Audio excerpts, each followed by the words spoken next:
This episode of the BIC Magazine Weekly Industry Report is brought to you by Draeger Rental and Safety Services, your trusted source for industrial safety services and technology. We'll share more about Draeger later in the episode.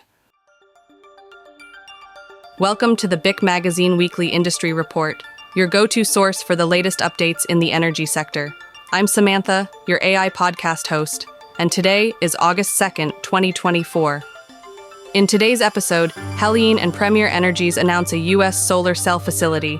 Occidental sells Delaware Basin assets for $818 million, and other top news from the energy sector this week. But before we get started, we ask that if you enjoy our podcast, please like, comment, and share this podcast with your colleagues. Your support helps us grow and allows us to bring you even more exciting updates from the energy sector in the future.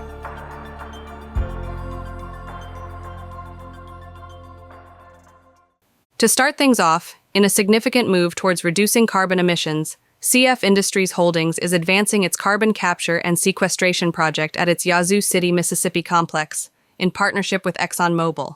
The project, set to begin in 2028, will reduce CO2 emissions by up to 500,000 metric tons annually. ExxonMobil will handle the transport and permanent geological storage of the captured CO2. CF Industries is investing $100 million to build a CO2 dehydration and compression unit, enabling the production of lower carbon nitrogen fertilizers and diesel exhaust fluid. This initiative supports CF Industries' 2030 emissions reduction goals and follows a similar project with ExxonMobil at their Donaldsonville, Louisiana facility. Moving on, Heliene, a North American solar PV module provider, and Premier Energies, India's second-largest solar cell manufacturer, have announced a joint venture to establish a solar cell manufacturing facility in the U.S. This facility will produce 1 gigawatt N-type cells annually, supplying both Heliene's and Premier's U.S. cell requirements. The joint venture leverages incentives from the 2022 Inflation Reduction Act, which supports domestic clean energy manufacturing. Heliene will oversee construction, project management, and regulatory compliance, while Premier Energies will provide cell technology and manufacturing expertise. Further details on the project's scope and timeline will be announced soon. Next up, we have some news from the Gulf Coast, as Port Houston, the nation's fifth-largest container port, has surpassed the 2 million TEU mark faster than ever, handling 2,098,117 TEUs in the first half of the year, a 13% increase from last year. In June alone, 339,000 TEUs were managed, reflecting a 7% increase from June 2023. Executive Director Roger Genther credited Houston's diverse and robust economy for this growth. The port also received 6 additional hybrid electric cranes in June and plans to accommodate 15,000 TEU-class vessels by year's end.